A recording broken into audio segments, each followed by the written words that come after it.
Assalamualaikum warahmatullahi wabarakatuh. Perkenalkan, saya Ari Kusmawati, SPT MSc, salah satu dosen program studi peternakan Fakultas Pertanian Universitas 11 Maret Surakarta. Di UNS, bidang spesialisasi saya yaitu bidang perunggasan. Salah satu mata kuliah yang saya ambil saat ini adalah mata kuliah Ilmu Ternak Unggas, yaitu mata kuliah wajib yang ada di semester 3. Dalam kesempatan kali ini, saya akan menjelaskan tentang teknik pengajaran mata kuliah Ilmu Ternak Unggas dengan metode DIA, yaitu Delivery, Interaction, and Assessment. Sebelum saya menjelaskan tentang metode DIA, saya akan menjelaskan dulu terkait dengan rencana pembelajaran semester atau RPS untuk mata kuliah Ilmu Ternak Unggas. Mata kuliah Ilmu Ternak Unggas merupakan mata kuliah wajib yang ada di semester 3 dengan bobot SKS yaitu 3 SKS, di mana 2 SKS tatap muka dan 1 SKS praktikum. Untuk deskripsi mata kuliah Ilmu Ternak Unggas, yaitu di mata kuliah ini akan mempelajari asal-usul ayam petelur dan pedaging, mulai dari pembentukan bangsa-bangsa sampai pembentukan strain modern. Kemudian akan mempelajari tentang anatomi dan fisiologi ayam yang berkaitan dengan sistem digesti, respirasi, ekskresi, reproduksi, dan juga ada sistem endokrin. Kemudian juga akan mempelajari tentang telur, pembentukan telur, dan proses penetasan dengan menggunakan mesin tetas. Nah, dari deskripsi mata kuliah tersebut, di mata kuliah Ilmu Ternak Unggas ini memiliki 2 CPL dan 3 CPMK. Untuk CPL atau capaian pembelajaran lulusan ada 2, yaitu CPL 1 itu berkaitan dengan pengetahuan standar internasional dalam hal ilmu pengetahuan dan teknologi peternakan yang efektif dan efisien. Kemudian kalau untuk yang CPL 7 itu mampu mengaplikasikan teknologi peternakan dan teknologi informasi mutakhir yang berorientasi peningkatan produksi, efisien, kualitas, dan keberlanjutan. Kemudian selain memiliki capaian pembelajaran lulusan, juga memiliki capaian pembelajaran mata kuliah atau CPMK.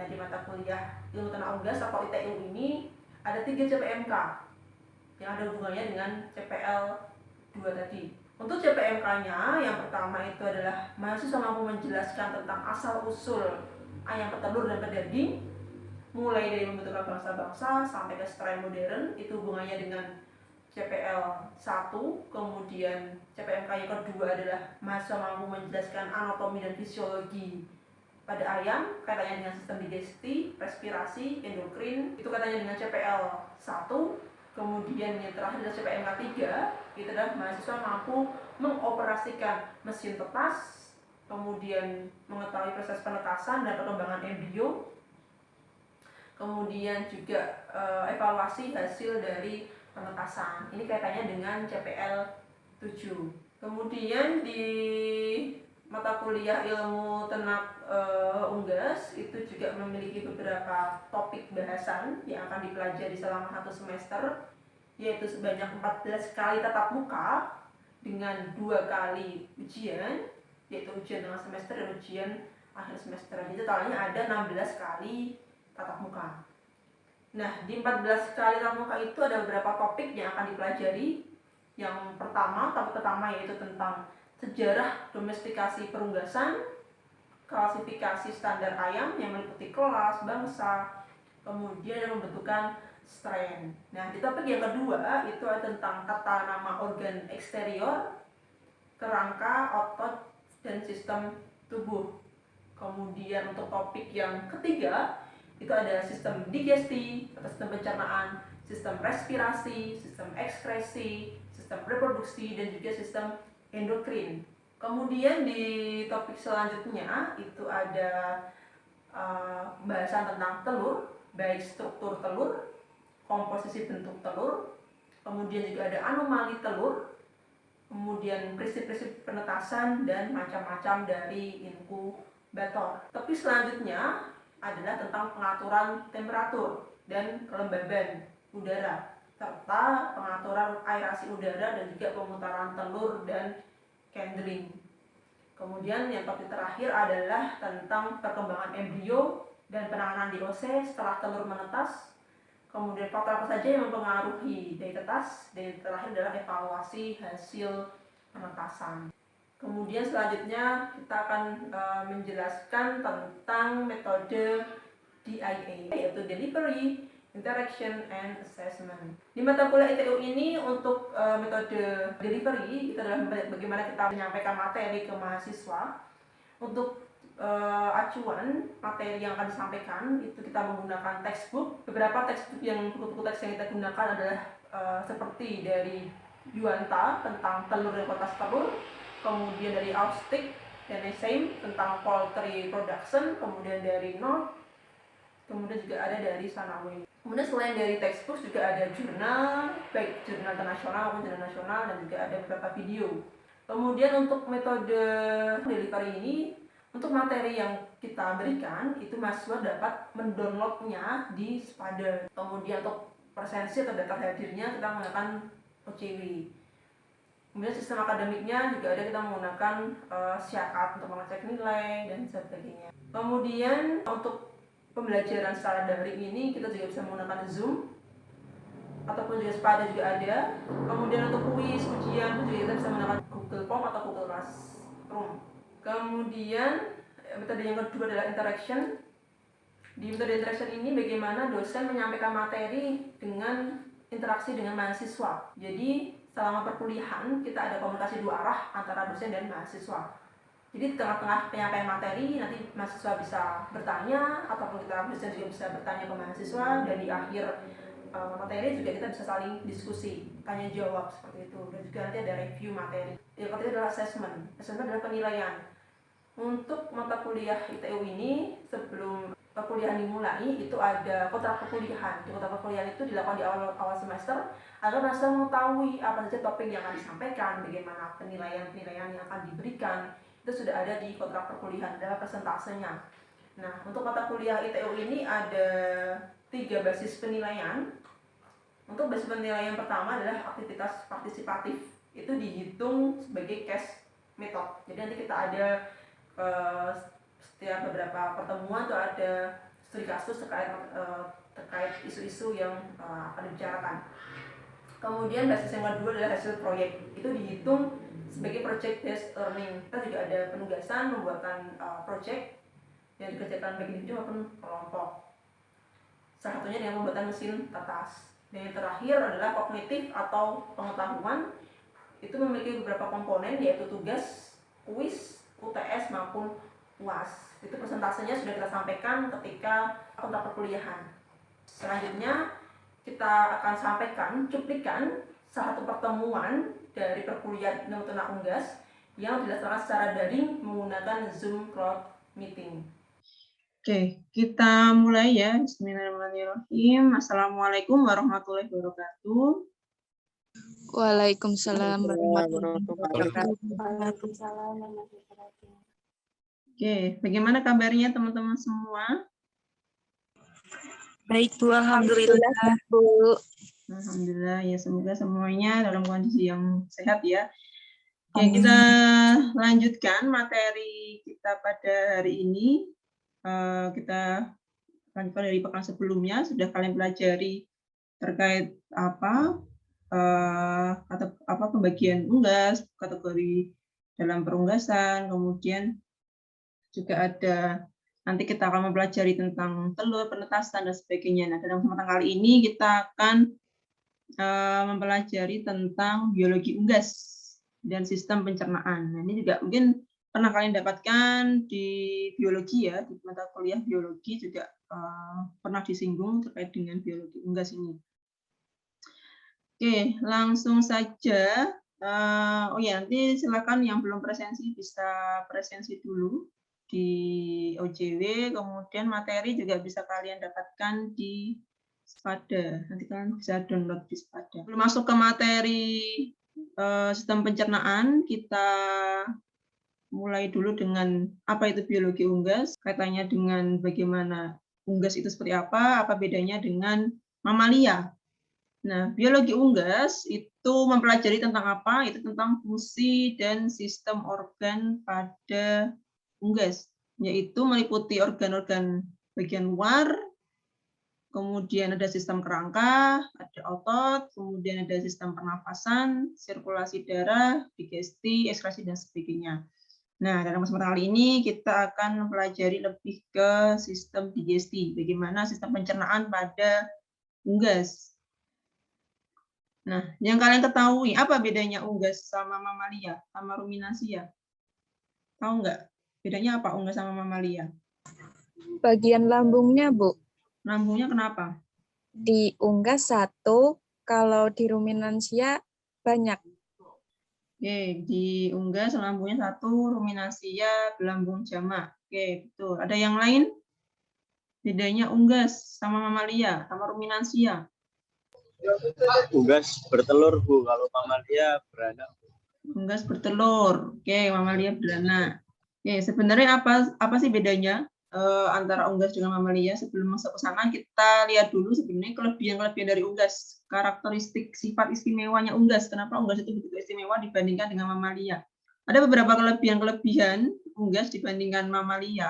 Yang pertama yaitu unggas termasuk hewan homeoterm atau homeotermik, di mana temperatur tubuhnya selalu konstan, yaitu suhunya 40 sampai 41 derajat Celcius. Kemudian yang kedua, kecepatan metabolismenya tinggi, kurang lebih 4 jam. Jadi ketika unggas itu makan, maka sekitar 4 jam kemudian akan dikeluarkan setelah mengalami metabolisme. Kemudian yang ketiga, kehidupannya dimulai dari telur.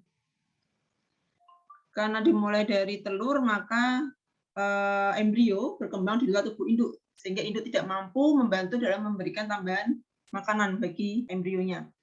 Kemudian yang keempat, tubuhnya kompak dan tulang ringan, sehingga unggas itu dia mudah terbang. Dan yang kelima, temperatur tubuhnya tinggi, yaitu sekitar 40 sampai 40 derajat Celcius, sudah disebutkan di awal. Kemudian kelebihan yang lain unggas itu dia tidak mempunyai sistem saraf berkembang baik, akan tetapi dia tidak mempunyai syaraf pembau dan juga tidak punya kelenjar keringat. Jadi tidak mungkin unggas itu akan makan kalau dia harus mencium makannya dulu ya. Kalau kita lihat ruminansia, dia kalau makan dia mencium dulu pakannya. Tapi kalau pada unggas dia langsung dimakan, tidak dicium-cium dulu, tidak dibau dulu. Kemudian juga unggas tidak punya kelenjar keringat, sehingga tidak pernah kita lihat unggas itu dia berkeringat ya. Kemudian pernapasannya cepat dengan pulsus yang tinggi, misalnya untuk pada DOC itu pulsusnya sekitar 300 kali per menit. Nah, ini beberapa kelebihan unggas dibandingkan dengan mamalia. Nah, sekarang bedanya apa? Bedanya unggas dengan mamalia. Mungkin nggak unggas itu bertelur sehari 2 butir? Mungkin, Bu. Mungkin? Bisa unggas bertelur sehari 2 butir? Mungkin nggak? Kenapa mungkin? Apakah bisa unggas bertelur sehari 2 butir? Nggak bisa, Bu, kayaknya. Kenapa nggak bisa? Soalnya kalau dihitung proses pembentukannya aja itu sepertinya itu satu hari itu cuma 1 butir telur. Kalau dihitung dari di organ-organ reproduksinya itu kan ada waktu-waktunya itu, Bu. Nah, itu maksimal 1 hari itu cuma 1. Oke, kalau kita lihat di masyarakat juga biasanya sehari 1 butir ya. Jadi nanti di materi tentang saluran reproduksi juga kita akan bahas berapa lama sebenarnya proses pembentukan telur. Nah, sebenarnya unggas itu kalau dia normalnya dia tidak bisa bertelur sehari 2 butir. Kenapa? Nah, kita akan lihat di sini perbedaan unggas dibandingkan dengan mamalia. Jelas ya, unggas jauh lebih cepat pertumbuhannya. Kita pelihara 35 hari sudah bisa kita panen, 30 hari sudah kita panen. Kemudian kalau ruminansia, mamalia jelas lebih lama, tahunan baru bisa kita panen, setahun, 2 tahun baru kita bisa panen. Kemudian, nah ini yang kedua, alat reproduksinya atau uterusnya yang berkembang hanya yang sebelah kiri saja, sedangkan yang sebelah kanan mengalami rudimenter, tidak berkembang, sehingga tidak mungkin unggas dia bisa bertelur 2 butir dalam sehari. Selain tadi alat reproduksinya juga yang berkembang hanya 1, dan juga tadi lama pembentukan telurnya juga benar tadi kata Amalia dia lebih dari 24 jam, sehingga mungkin unggas dia bertelur sehari 2 butir. Nah, kemudian ketiga, embrio berkembang di luar tubuh induk karena di luar tubuh induk, maka si induk tidak mampu memberikan tambahan makanan bagi embrionya. Kalau ruminansia bisa, karena berkembangnya di luar tubuh induknya.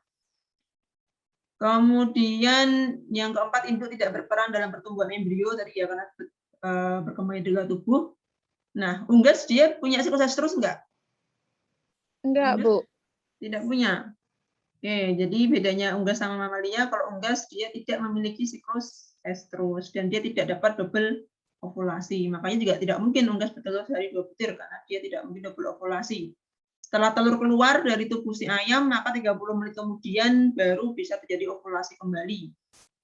Dan selama di saluran reproduksi itu masih ada telur yang dibentuk, tidak mungkin akan dilepaskan ovum kembali. Sehingga tidak mungkin ayam itu akan bertelur sehari 2 butir. Nah, ini bedanya unggas dengan mamalia. Nah, setelah kalian mengetahui biologi unggas, kaitannya dengan perbedaan unggas dengan mamalia, apakah dia bisa bertelur berapa butir dalam sehari, apakah dia mempunyai siklus estrus atau tidak, kemudian berapa suhunya. Nah, itu kita sekarang masuk ke materi sistem pencernaan. Nah, sekarang masuk ke sistem pencernaan. Jadi pencernaan itu ada 3, yaitu secara mekanik atau fisik terjadi di bagian gizzard, kemudian ada pencernaan secara kimiawi atau enzimatik, itu dibantu dengan enzim pencernaan. Enzim pencernaan ini bisa dihasilkan dari kelenjar saliva di mulut, bisa dari proventriculus, bisa dari pankreas, dan sebagainya, dan lain-lain. Kemudian peranan enzim ini bisa untuk memecah misalnya protein, kemudian lemak juga bisa, ataupun karbohidrat. Yang terakhir, pencernaan secara mikrobiologi. Nah, mikrobiologi ini pada unggas terjadi di sekum dan kolon, tapi lebih sekum ya. Tapi pun jumlahnya juga sangat sedikit sekali, sehingga biasanya untuk berbeda dengan ruminasi ya. Kalau ruminasi dia terjadi di rumen, lebih banyak di unggas, di sekum, tapi sangat sedikit, sehingga dianggap tidak ada karena sangat sedikit. Itu sistem pencernaan. Jadi ada 3, secara mekanik, secara kimiawi, dan juga secara mikrobiologi. Nah, yang kalian ketahui untuk sistem pencernaan pada unggas ada apa saja? Mulut, Bu. Mulut. Kemudian dari mulut apa lagi? Esofagus. Esofagus, Proventriculus, Bu. proventriculus. Sebelum proventriculus ada apa? Ada tembolok, Bu. Tembolok. Kemudian Setelah tembolok masuk ke proventriculus, Bu. Terus ke ventriculus. ventriculus nama lainnya apa? Gizzard, Bu. Gizzard. Oke, terus dari situ masuk ke Usus halus, Bu. usus halus. Setelah usus halus masuk ke Kloaka. sebelum ke kloaka, Usus besar. usus besar. Sebelum usus besar ada lagi apa? Sekum, Bu.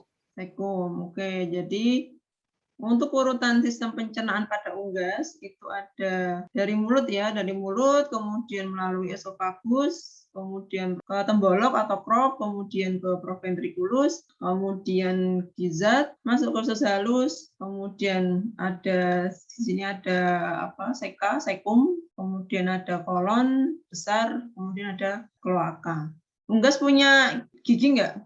Enggak, Bu. Tidak punya. Ayam unggas dia tidak punya gigi sejati. Jadi ini bagian mulut, di sini tidak terjadi proses pencernaan, makanan hanya lewat saja di mulut. Kemudian pada ayam dia tidak punya bibir, tidak punya lidah, tidak punya pipi, dan tidak punya gigi sejati. Lidah hanya untuk berfungsi untuk menelan makanan saja. Kemudian dari mulut makanan langsung masuk ke esofagus dengan gaya gravitasi. Nah, di mulut ini terjadi produksi saliva untuk tergantung dari jenis pakan yang dimakan ya, untuk produksi salivanya. Kemudian masuk ke esofagus. Di sini esofagus dia hanya sebagai saluran lewat makanan saja. Nah, pada esofagus ini terdapat tembolok atau crop. Kemudian dari esofagus kita masuk ke tembolok.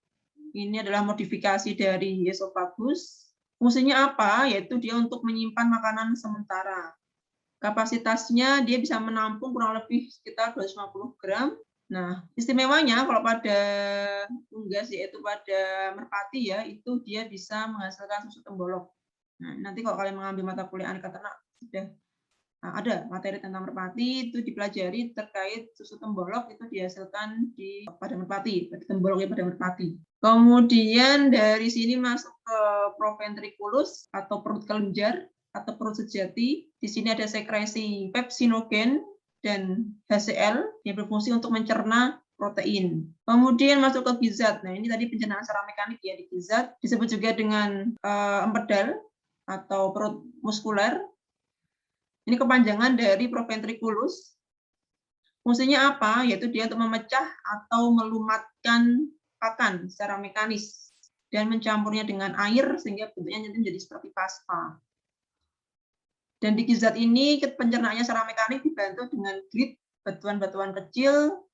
Nah, sehingga pada bagian gizat ini dilapisi dengan koilin. Ada sekresi koilin untuk melindungi permukaan dari gizat dari kerusakan. Setelah makanan dicerna, dilumat di gizat, dia akan masuk ke usus halus.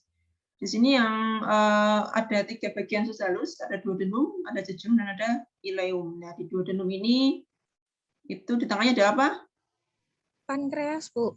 Pankreas, oke, betul. Jadi di sini ada pankreas, ada duodenum, kemudian di tengah-tengahnya ada pankreas. Setelah dari duodenum, kemudian masuk ke jejunum dan juga nanti ke ileum. Untuk jejunum dan ileum itu kelanjutan dari duodenum dan prosesnya dia fungsinya hampir sama dengan duodenum. Yaitu untuk proses pencernaan paling aktif di sini di duodenum ini tempat sekresi enzim dari pankreas, duodenum, dan getah empedu dari hati. Nah, keistimewaannya unggas, dia juga punya seka. Tadi di sini adalah seka, sekum, dia untuk tadi pencernaan secara mikrobiologi.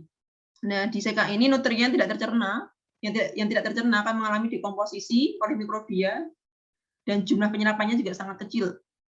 Untuk unggas yang dia konsumsi sel kasanya tinggi, maka sekumnya akan lebih besar ukurannya ketimbang yang konsumsi sel kasanya lebih sedikit. Kemudian masuk ke kolon atau usus besar, di sini ada penyerapan air. Kemudian ada 3 muara ya, ada 3 muara. Muara feses untuk pengeluaran kotoran. Kemudian ada urodeum, ada protodeum, dan kuprodeum. Ada 3 saluran, kuprodeum, urodeum, dan protodeum. Kemudian yang terakhir setelah semuanya tadi dikeluarkan, dia melalui saluran pembuangan yang terakhir yaitu melalui kloaka. Ini yang paling terakhir. Oke, itu materi kita hari ini terkait dengan saluran pencernaan. Ada yang mau didiskusikan sebelum kita akhiri kuliahnya? Saya izin bertanya, Bu. Ya, boleh. Tadi kan di gambar di pencernaan itu untuk usus halus bagian kan punya 3 bagian ya, Bu. Ada duodenum, jejunum, dan ileum. Sedangkan di situ tadi di gambar yang diberi kayak tanda itu cuma yang duodenum atau usus 12 jarinya itu kan seperti huruf U. Nah, untuk jejunum dan ileum itu yang mana, Bu? Perbatasannya juga di mana? Kayak gitu. Terima kasih, Bu. Oke. Ada lagi? Tadi siapa namanya? Bagus Miftah, Bu. Bagus Miftah. Oke. Ada lagi selain Bagus Miftah? Bu, saya izin bertanya. Oke. Namanya siapa? Namanya Rosana, Bu. Oh ya, gimana? Tadi kan disebutkan ada perut sejati sama perut mekanik. Nah, itu bedanya gimana maksudnya, Bu? Oke. Ya. Oke, saya jawab dulu dari Bagus tadi ya. Saya share gambarnya. Nah, yang paling jelas adalah duodenum ya. Dia berbentuk U, ada yang naik, ada yang turun. Di dalam ada pankreas, tengah-tengahnya. Nah, setelah ini baru nanti ada jejunum dan terakhir adalah ileum. Nah, seperti itu. Itu Mas apa tadi Mas Bagus? Jelas, Bu. Terima kasih atas penjelasannya. Tadi ya. Persejati ya tadi Rosana tadi ya. Iya, Bu. Perut sejati. Nah, maksudnya perut sejati di sini adalah proventriculus. Dia sama halnya dengan lambung kita, perut kita. Jadi di sini fungsinya proventriculus dia kan sebagai sekresi pepsinogen ya dan HCl. Nah, itu kan fungsinya sama dengan lambung-lambung pada ternak yang lain atau pada manusia.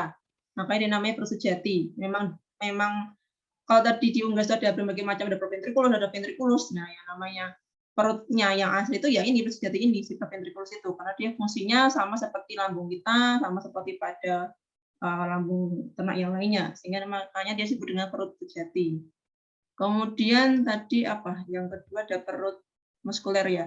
Di sini karena fungsinya itu ya, kalau kamu lihat bentuknya dari empedal itu kan juga banyak apa itu serabut-serabutnya ya, keras gitu ya kalau kamu lihat. Nah, itu fungsinya tadi untuk pencernaan secara mekanik, sehingga dia kalau dibandingkan dengan bagian yang lain yang dia tidak mencerna pakan yang lebih keras, sehingga bentuknya berbeda, sehingga dia lebih banyak. Nah, kalau kita bandingkan bentuknya berbeda ya.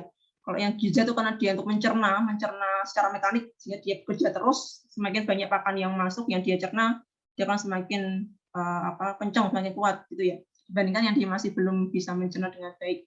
Saya rasa sudah cukup ya, nanti kita akhiri, nanti yang belum presentasi silakan presentasi dulu, kemudian untuk selanjutnya kita lanjutkan materi berikutnya pekan depan. Itu ya untuk kuliah pada hari ini saya cukupkan. Terima kasih buat teman-teman semuanya. Kita lanjutkan pekan depan. Tetap semangat dan selalu jaga kesehatan. Kalau lebih saya mohon maaf, saya akhiri. Assalamualaikum warahmatullahi wabarakatuh. Waalaikumsalam warahmatullahi wabarakatuh. Terima kasih, Bu. Terima kasih, Bu. Terima kasih, Bu. Itu tadi cuplikan perkuliahan ilmu ternak unggas. Semoga bermanfaat. Terima kasih atas perhatiannya. Kurang lebihnya saya mohon maaf. Tetap semangat, jaga kesehatan dan selalu bahagia. Saya akhiri. Assalamualaikum warahmatullahi wabarakatuh.